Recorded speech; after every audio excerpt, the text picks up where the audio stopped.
Shalom, selamat pagi Bapak Ibu, Saudara-saudari yang terkasih dalam Tuhan. Bertemu kembali pagi hari ini kita dalam saat teduh berkemenangan Victorious Devotion. Mari kita siapkan hati kita sebelum kita mendengarkan firman Tuhan. Kita satu di dalam doa. Terima kasih Tuhan, kami bersyukur buat pagi hari ini. Terima kasih buat kasih-Mu. Terima kasih buat berkat-Mu, buat anugerah-Mu. Terima kasih buat kekuatan baru yang Tuhan berikan. Dan hari ini Tuhan, kami siap menjalani hari-hari kami bersama dengan Tuhan. Berfirmanlah Engkau bagi setiap kami, sehingga kami Tuhan boleh berjalan sesuai dengan tuntunan firman-Mu. Dan biarlah kiranya firman-Mu boleh menerangi langkah kami Tuhan sepanjang hari ini. Di dalam nama Yesus kami mengucap syukur dan berdoa. Haleluya. Amin. Iya, shalom Bapak Ibu jemaat Tuhan yang terkasih. Tidak terasa ya, sudah di bulan November. Iya, bulan-bulan terakhir di tahun 2025. Dan bulan depan sudah Desember. Wow, luar biasa ya, waktu begitu cepat berlalu Bapak Ibu. Dan tema kita atau topik di bulan November ini dalam Victorious Devotion dan di dalam pemberitaan firman Tuhan untuk bulan ini dengan tema memberitakan Kristus kepada bangsa-bangsa. Ya. Dan saat ini saya akan bawakan sebuah topik dan saya beri judul kesaksian Rahab ya. Pasti Bapak Ibu sudah tidak asing dengan yang namanya Rahab. Siapa itu Rahab? Dia adalah seorang perempuan sundal ya, tetapi Rahab ternyata tercatat di dalam Alkitab. Dia salah satu wanita yang gak banyak tercatat kisahnya di Alkitab Bapak Ibu ya. Dan dari Rahab lahirlah Kristus ya, dari keturunan dia. Nah, ayat firman kita tertulis di dalam Yosua 2 ayat 11 yang berkata, ketika kami mendengar itu, tawarlah hati kami dan tidak ada lagi semangat pada seorang pun karena kamu. Sebab Tuhan Allahmu ialah Allah di langit di atas dan di bumi di bawah. Sekali lagi saya tekankan di bagian B, sebab Tuhan Allahmu ialah Allah di langit di atas dan di bumi di bawah. Ya Bapak Ibu, saudara-saudari yang dikasihi Tuhan, seringkali kita berpikir bahwa untuk memberitakan Kristus kepada bangsa-bangsa itu dibutuhkan orang yang sempurna ya. Tentu orang yang berpendidikan tinggi atau mungkin punya posisi penting di dalam pelayanan ya. Kita seringkali berpikir, memberitakan firman Tuhan kepada bangsa-bangsa di luar sana, wah tentunya adalah ya mereka yang memang punya kapasitas di bidang itu Bapak Ibu gitu. Tetapi ternyata Alkitab menunjukkan bahwa Tuhan dapat memakai siapa saja. Ya, digarisbawahin Tuhan dapat memakai siapa saja, bahkan seorang perempuan berdosa dan pada masa itu disebut bangsa kafir seperti Rahab, ternyata Tuhan pakai menjadi bagian dari rencana keselamatan Tuhan bagi dunia ini. Gitu ya, Rahab adalah seorang contoh yang luar biasa bagaimana iman yang sejati dan pengakuan akan Allah yang hidup bisa mengubahkan kehidupan seseorang dan bahkan berdampak kepada bangsa-bangsa. Ya, luar biasa. Nah, tadi itu adalah perkataan Rahab yang kita baca di dalam Yosua tadi ya. Yosua 2 ayat 11 itu Rahab berkata, sebab Tuhan Allahmu ialah Allah di langit di atas dan di bumi di bawah. Wow, luar biasa. Seorang Rahab yang tinggal di Yeriko ya, sebuah kota kafir yang penuh dengan penyembahan berhala. Bahkan dia itu terkenal gitu ya, terkenal bukan karena kebaikannya, tetapi karena kekurangannya atau karena hal buruk yang dia lakukan, yang dia kerjakan ya. Dia dikenal sebagai seorang perempuan sundal. Ya, kita tahu semua bagaimana mungkin seorang perempuan sundal itu dianggap baik gitu ya. Seorang perempuan sundal itu adalah seorang perempuan yang pasti dianggap hina ya, bahkan tidak layak dalam pandangan manusia. Kalau bangsa Indonesia ya, kalau kita mengatakan sampah masyarakat begitu ya. Namun di tengah masyarakat yang tidak mengenal Tuhan itu, ternyata Rahab mendengar tentang kuasa Tuhan, kuasa Allah yang menolong umat Israel. Bagaimana laut terbelah ya, bagaimana bangsa-bangsa dikalahkan gitu ya dalam perjalanan bangsa Israel keluar dari tanah Mesir menuju tanah Kanaan. Ternyata Rahab mendengar semua itu Bapak Ibu. Dan dari sinilah iman Rahab timbul. Iman Rahab dimulai dari mendengar. Jadi iman timbul dari pendengaran. dan pendengaran oleh firman Kristus yang tertulis di dalam Roma 10 ayat 17. Nah, hal ini mengingatkan kita bahwa misi memberitakan Kristus itu dimulai dari kesaksian. Sekali lagi, dimulai dari kesaksian. Ketika dunia mendengar tentang kuasa, tentang kasih, tentang keselamatan Allah, iman dapat tumbuh bahkan di tempat yang paling gelap sekalipun. Jadi Bapak Ibu, yuk jangan pernah bosan untuk bersaksi, menyaksikan kebaikan Tuhan, kemurahan Tuhan dalam hidup kita. Dan kita yakin dan percaya setiap perkataan iman yang keluar dari mulut kita, itu artinya kita sedang menabur. Dan kita tidak akan pernah tahu bahwa ternyata taburan yang kita lakukan hari ini, itu ternyata kita bisa menuai. Bahkan saat kita nggak tahu, oh ternyata lewat perkataan kita, kata-kata iman dari kita, kesaksian yang keluar dari mulut kita, ternyata itu bisa memberkati orang lain. Rahab mengakui bahwa Tuhan sebagai Tuhan yang hidup, ya.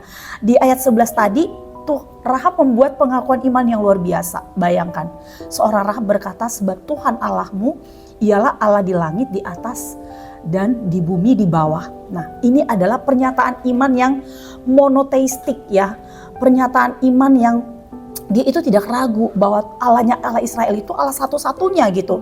Dan itu diucapkan oleh seorang wanita kafir di tengah bangsa penyembah berhala. Nah, imannya menunjukkan bahwa pengakuan akan Allah tidak dibatasi oleh suku, bangsa, atau latar belakang, melainkan terbuka bagi siapapun yang mau percaya. Nah, dalam konteks misi ini berarti Allah rindu dikenal di antara bangsa-bangsa, dan Ia dapat memakai siapa saja, bahkan Rahab, sebagai titik awal untuk menyatakan kemuliaannya di dunia.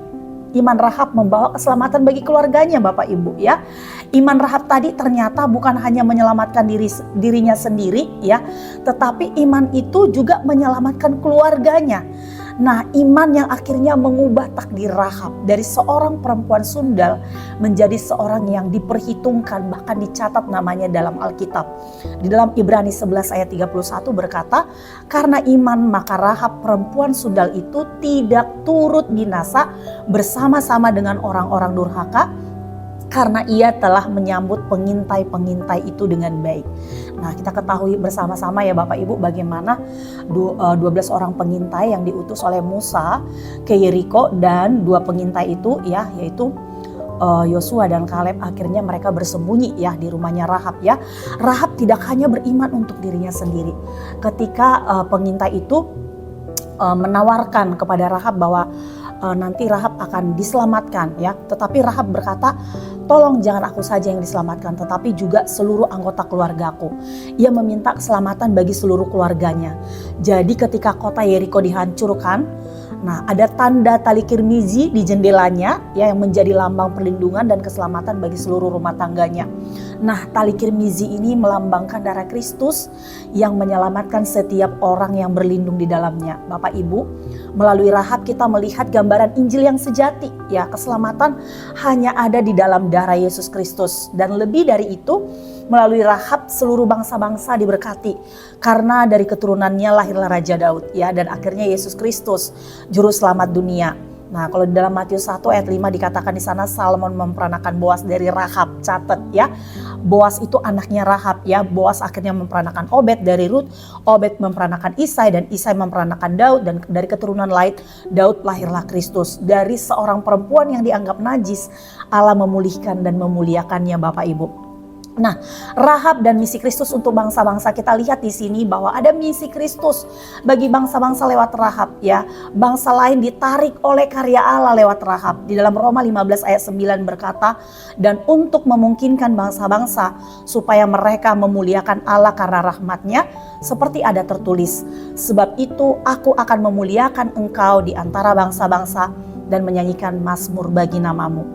Rahab menjadi gambaran bagaimana Allah bekerja lintas budaya, bagaimana Allah bekerja lintas bangsa, ya. Dari bangsa yang bukan Israel, Rahab menjadi nenek moyang Kristus. Artinya bahwa Allah memang sejak awal sudah menyiapkan rencana keselamatan universal, bukan hanya bagi satu bangsa, bukan hanya bagi bangsa Israel saja, melainkan bagi seluruh umat manusia. Dan Yesus berkata di dalam Matius 28 ayat 19, karena itu pergilah jadikanlah semua bangsa muridku. Kita dipanggil untuk melanjutkan jejak Rahab, Bapak Ibu. Membawa berita keselamatan kepada mereka yang belum mengenal Tuhan, agar setiap bangsa, agar setiap suku mengenal bahwa Tuhan Allahmu ialah Allah di langit, di atas dan di bumi di bawah. Panggilan bagi kita hari ini, Bapak Ibu Saudara yang terkasih, yang dikasihi Tuhan, kisah Rahab menantang kita untuk yang pertama, kita memiliki iman yang mendengar dan percaya. Seperti Rahab yang berani mengambil langkah meski belum melihat, ya. Miliki iman yang mendengar, miliki iman yang percaya, dan mulai perkatakan dengan mulutmu, saksikan kebesaran Tuhan, saksikan kebaikan Tuhan dalam hidupmu. Yang kedua, melalui Rahab, ya, kita belajar untuk menjadi saksi bagi keluarga dan bagi bangsa. Karena keselamatan yang kita terima tidak berarti harus berhenti pada diri kita sendiri, ya. Yang ketiga, percaya bahwa Tuhan dapat memakai siapa saja, tidak peduli masa lalu kita. Tuhan dapat menjadikan kita alat untuk memberitakan Kristus. Melalui Rahab, kita melihat bahwa misi Allah kepada bangsa-bangsa dimulai dari hati yang percaya dan taat. Sekali lagi, dimulai dari hati yang percaya dan taat. Dari rumah sederhana di Yeriko, Allah memulai kisah besar yang berakhir di salib Kristus dan menyebar ke seluruh dunia. Jadi, mari kita berkata seperti Rahab, aku tahu bahwa Tuhan itu Allah di langit di atas dan di bumi di bawah, dan biarlah melalui hidup kita bangsa-bangsa pun mengenal dan menyembah Kristus yang hidup. Amin Bapak Ibu. Mari teruslah kita bersaksi dimanapun kita berada, perkatakan setiap iman kita, percaya kita, kebaikan kita, sekecil apapun pertolongan Tuhan dalam hidup kita. Ceritakan, perkatakan kepada siapa saja. Bapak Ibu bisa bercerita dan yakin dan percaya lewat perkataanmu, lewat imanmu yang percaya. Ya, sekalipun engkau belum melihat, maka engkau sudah dapat menjadi saksi sehingga banyak bangsa-bangsa yang akan datang kepada Kristus. Amin buat firman Tuhan. Kita satu dalam doa. Terima kasih Tuhan, terima kasih kami belajar Tuhan pagi hari ini dari seorang Rahab yang dipandang hina Tuhan. Tetapi Tuhan tidak memandang Rahab hina karena dia memiliki iman percaya yang teguh di dalam Tuhan. Karena lewat pendengarannya imannya timbul. Tuhan, kami juga mau belajar seperti Rahab. Lewat pendengaran kami akan firman-Mu, iman kami timbul. Sekalipun kami belum melihat, tetapi kami yakin dan percaya bahwa kuasa-Mu Tuhan, kasih-Mu yang mengalir dalam hidup kami. Kami mau belajar Tuhan, menjadi saksi-Mu Tuhan bagi siapapun Tuhan. Kami belajar menjadi saksi-Mu Tuhan bagi orang-orang di sekitar kami. Sehingga Tuhan banyak Kristus, sehingga banyak orang yang akan datang memuliakan Kristus. Berkati Tuhan setiap kami Tuhan, umat-Mu, jemaat-Mu Tuhan, pagi hari ini. Bila kiranya Tuhan, hati yang rindu menjadi saksi-Mu ada di tengah-tengah kami. Lewat setiap perkataan iman kami Tuhan. Lewat setiap perilaku kami Tuhan, tindak tanduk kami Tuhan. Itu boleh memberkati orang-orang di sekitar kami. Sehingga kami boleh menjadi saksi-Mu. Dan banyak jiwa-jiwa yang dimenangkan bagi kemuliaan Tuhan. Terima kasih Bapa. Dalam nama Yesus kami ucap syukur dan berdoa. Haleluya. Amin. Amin. Shalom Bapak Ibu jemaat Tuhan. Sampai bertemu kembali di Victorious Devotion berikutnya. Tuhan Yesus memberkati.